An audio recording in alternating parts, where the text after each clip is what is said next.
Munster hold off a spirited Zebre side to claim a bonus point win. My name's Mark, let's talk rugby.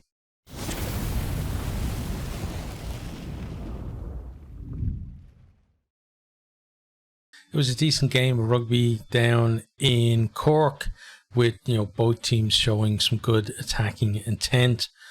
Munster, they got some of their Irish contingent back, the likes of Casey starting there, and Lockman, I think, was on the bench as well for them. And, but plenty of youngsters in the squad as well. Zebre, a few players missing as well in the Italian squad, but they've got a lot more depth than they used to have as well, and we're seeing some very talented players coming through there as well. But to start, Stavil Brabin is pinged for playing Casey at the breakdown. Munster, they go up the line, and then they managed to work it, that was on the right hand side, they managed to work it wide on the left, and Sneijman makes good progress. Then just pops the offload from the ground to Ruan Quinn, who goes over to score. Butler misses the conversion by wide. It's 5-0, Munster leading. Daly then with a good kick return brings play back to around halfway, gets it off to Casey, and he puts Haley through a gap, and he weaves his way through the cover defence to go over to score. Butler adds the extras for 12-0. Munster looking good early on, but the game was kind of, it was a strange one because Munster would kind of surge ahead, and then Zebre would come back at them, and then it would happen again. And this was kind of the first of those occasions. So Zebre, they get a chance as Munster, a Munster move breaks down. Mazza hacks it forward. Hack is, it was a decent kick forward, but kind of, it's a bit of a fly hack as well. And he gets the loose ball first, kind of controls it, then picks it up. Zebre go through a number of phases in the Munster 22, and then Mohamed Hassa finally drives over to score. Prisciantelli converts, and it's 12 points to 7. Zebre then continue to press. Prisciantelli, he runs the ball back well. Quinn goes off his feet to kill the move, and he goes to the bin for 10 minutes. Prisciantelli slots the penalty for 12-10. Zebre really back in the game at that stage. We didn't have a stoppage for treatment to Nankerville. He took a bit of a bang, almost got over under the post, but there was a bit of blood there, so he has to get treated. We restart with a scrum. Munster attack off the back of that, and Sneijman, he pivots and goes over to score. Butler adds the extras for 19-10. And Sneijman, he's just such a freak of a human being. I think, first of all, Mazza tried to tackle him and bounced off a little bit. And then, who was I can't remember the winger, but the left winger, I don't know what he was doing, but Sneijman just kind of ignored him and got over to score the try anyway. Zebre then come again, but Munster defence this time holds them out, and they force a knock on. But you can see, Zebre, they're not afraid to come forward and to press as well, and to put the ball through the hands. And it's great to see both teams, as I said, showing plenty of attacking intent and no little skill either in the game. Munster then, they come forward this time, and Nankerville, he puts O'Brien over for the 1 point try before half time, converted for 26-10. Zebre then offside from an up and under. It was one of those ones where it just went basically straight up and down. So pretty much all the Zebre players were offside because of it. And Casey goes quickly, taps the penalty, and he makes great progress, then finds Anton Frisch, who just glides over to score, converted for 33-10, and that was the halftime score. Munster then have a try chalked off at the start of the second half as Daly gets to Casey kick through first and goes over to score, but then we see in the TMO check that Daly actually kind of just knocked the ball over a Zebre defender, and then collected the ball on the other side, and obviously that is the knock on, so it gets chalked off correctly for that. Munster do get the first score of the second half. They were, impressive. I felt the way they worked their way up to the Zebre line. Then, looks like they're going to score, but a pass goes directly into touch when they had a bit of an overlap, and even could have, as I said in commentary, maybe could have sold a dummy and gone over. I can't remember who was the ball carrier, but they could have just dummied and probably gone over anyway themselves. But then Zebre have a 5 meter defensive line out, decide they're going to throw over the top, throw over right into Ruan Quinn's bread basket. He gladly collects it and just takes a step, flops down, and it's a try, his second try of the evening, and Munster's sixth, converted for 40 points to 10. At this stage, Munster looking completely in control, but we've seen a lot this season where Munster hit this kind of time in the game, coming into the final quarter, thereabouts, and then suddenly they flag and the opposition are able to come back into it, and that's what happened here as well. Zebre respond, they get on the outside of the Munster defence. Some nice passing there on turnover ball. Dominguez goes over to score. Conversion missed. 40 points to 15. There was more than a hint of a forward pass though when they actually put the ball out wide. And that one didn't have a Timo check on it, and it didn't matter at the end of the day. But at some you'd like to see a little bit of consistency with that, because TMO did pick up a lot of stuff, but with that one, I'm just glad. I'm kind of happy that Zebre got a try out, honestly, even though I do feel that it was a forward pass, just to keep it a little bit interesting. But from here, then we have another Zebre try from a turnover. Priscantelli shows great footballing skills, kicks the ball ahead a couple of times, and just about maintains himself ahead of the chasing Munster players as well. Then gets the ball first and dives on it to score. He converts his own try for 40 points to 22. There was a bit of a Timo check to see. There was an initial kick on by another player around about halfway, and they were just checking to see if he was in front or not. He might have been maybe a couple of centimeters in front, but if you're being pedantic about that and giving that as offside, then I don't think that's fair. And that's the way the team on the ref felt, was that it wasn't clear and obvious, and therefore the try stood. And I think that was a really good decision on that one. Because I'm saying all these things kind of in Zebre's favour, it almost sounds like I'm anti-Munster, which I'm absolutely not. It's just, if you've watched my videos before, I try to be as neutral as possible, which a lot of the time means actually going against Irish provinces or the Ireland team as well, on the kind of the 50-50 calls, because I think that's the way you've got to be. If you have a natural bias towards a certain team, you've got to try and go a little bit the other way to balance out. But from here then, it says 40 points to 22. Both teams then come close to scoring. Zebre, first of all, attacking from a 5 meter line out. Decent defence from Munster forces a knock on.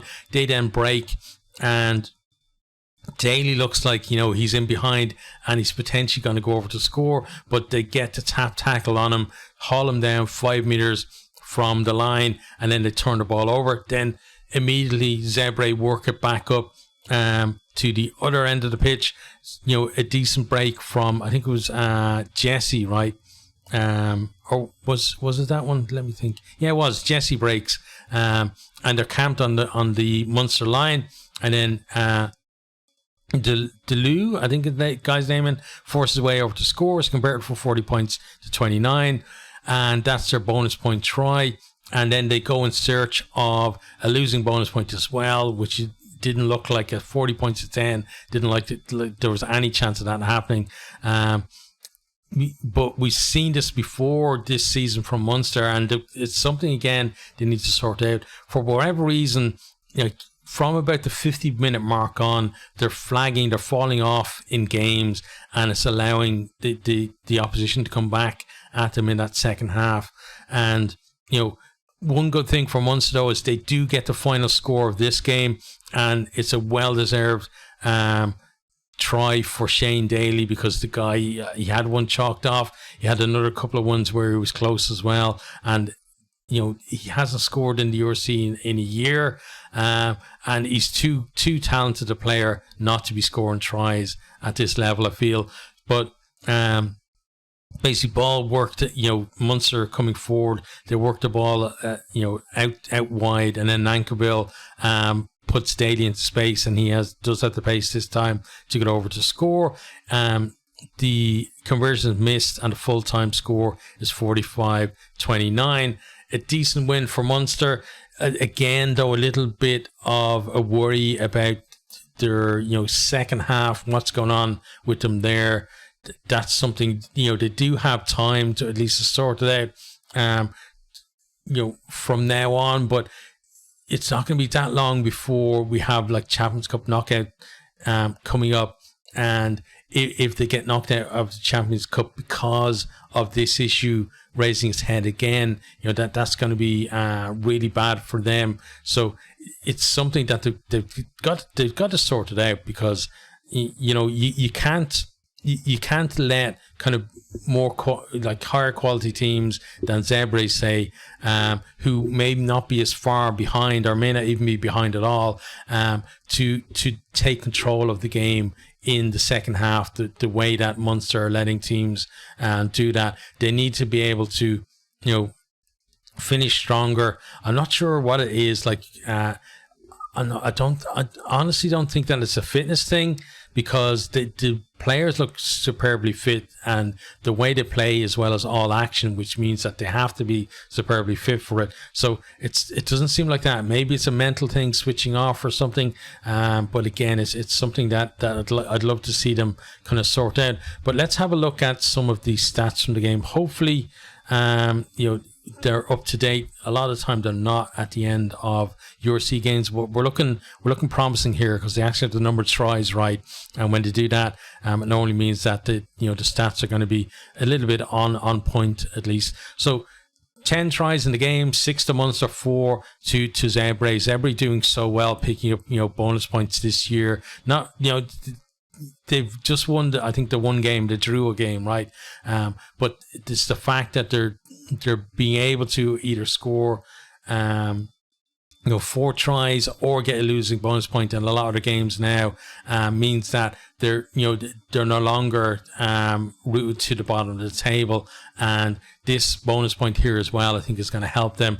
There's that kind of mini league that I talked about in the preview, down in the bottom 4, and they're definitely in with a shout to actually win that little league down there. Possession then 60% to 40% to Munster. Clean breaks 9-6. A lot of kind of back and forth in this game. It was really exciting to watch. Defenders beaten 38 for Munster to 14 for Zebre. Shows that Zebre, when they got the chances, they really made them count. When they made those breaks, a lot of the time it resulted in a score. Whereas Munster made, you can see they made more breaks, more defenders beaten, and they did obviously score more tries as well, but they left a few out there too. Offloads then 17-6. Some of Munster's offloads were really good. The likes of Sneeman, Nankivell, Frisch as well, all keeping the ball alive, and really making sure, a lot of them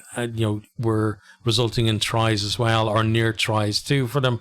Defence then, territory 67% to 33, which shows how dominant Munster were. But after all that dominance, still like a 16-point margin doesn't feel like a just reward for that, but it is a just reward for the how Zebre stuck in there, and the way they finish off their moves as well. Number of tackles then 96 for Munster, 170 for Zebre. Again, indicates how much Zebre had to defend in this game. Missed tackles 15-37. Tackle success 86% for Munster is kind of in around 86-87. I think this year has been a kind of a pass mark, which is up a little bit from last year when it was around kind of the 84-85 mark.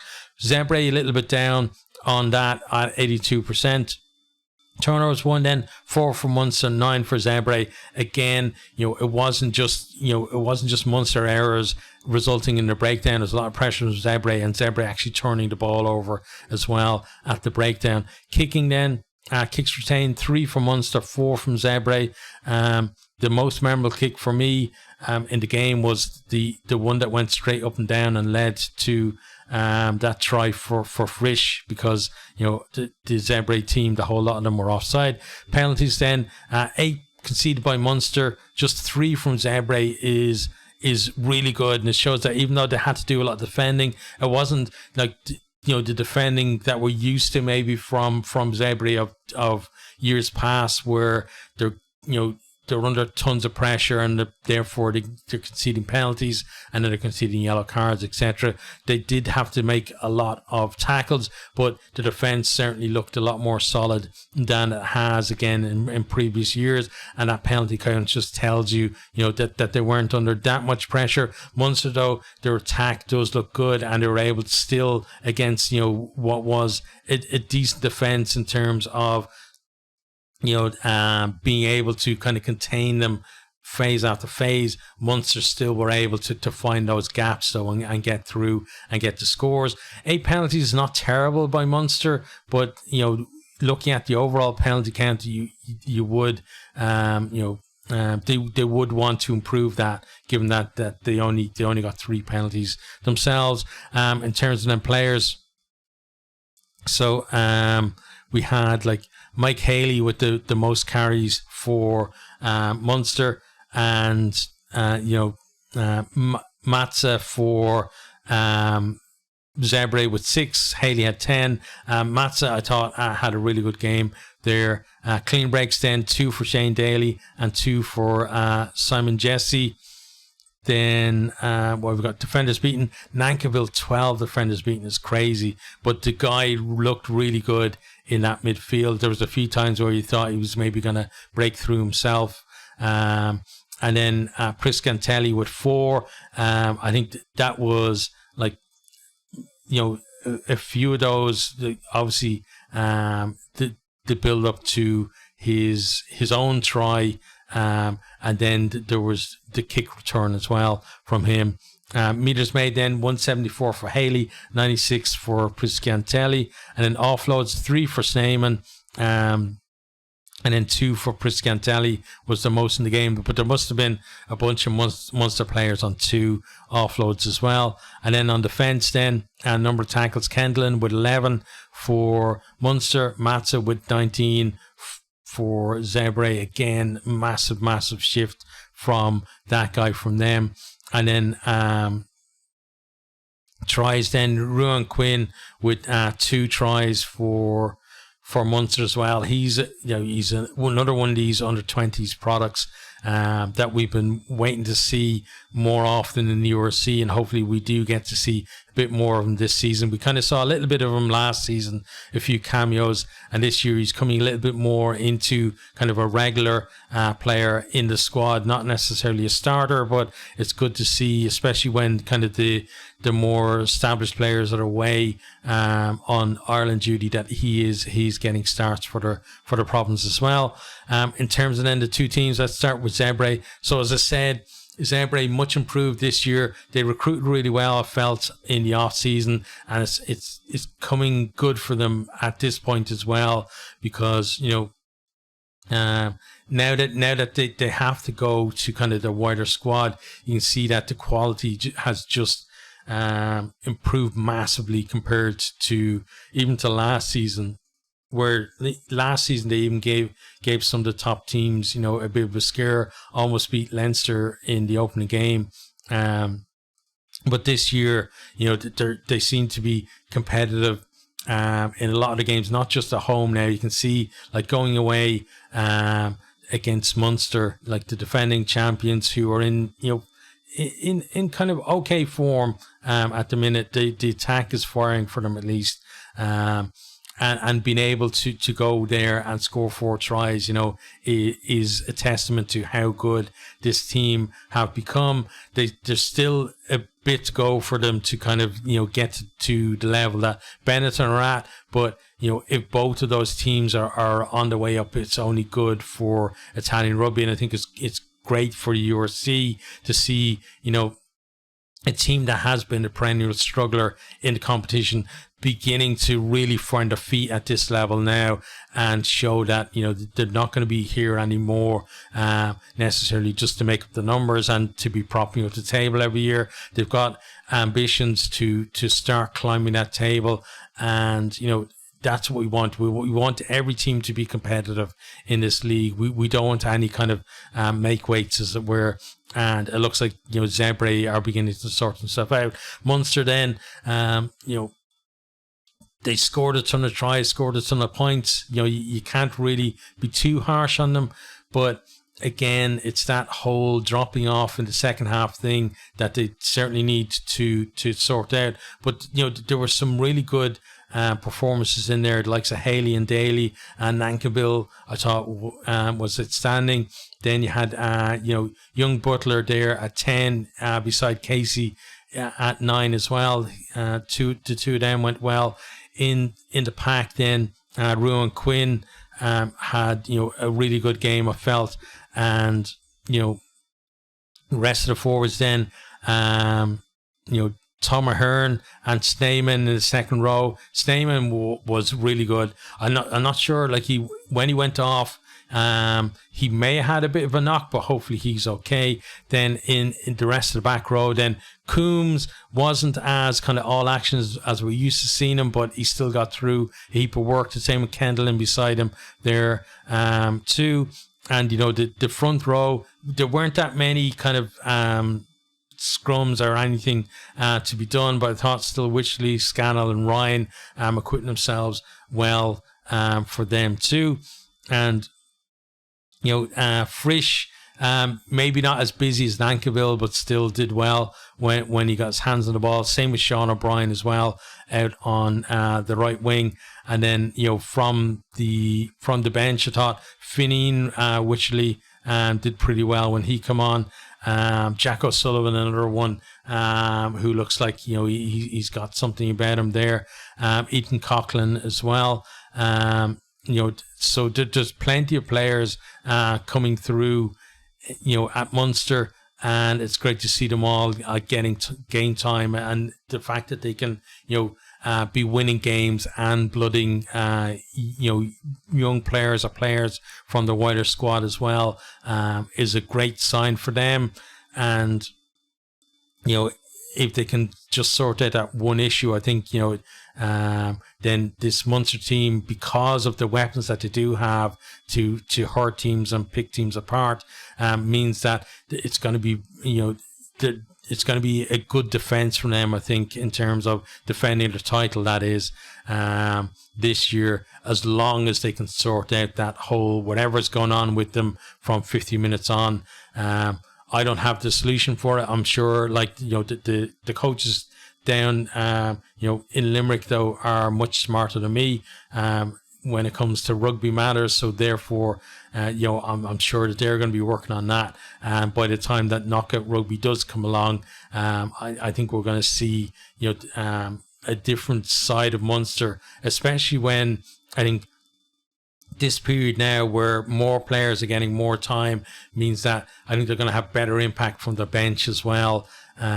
When kind of the rest of the players come back into the squad, and that's going to hopefully give them a kick on in that final quarter rather than seeing them drop off. But it's a decent win for them, a decent you know, bonus point as well for Zebre. I think both teams will be pleased with kind of what they've gotten out of this game. But both teams do have work-ons to go on from here as well for the rest of the season.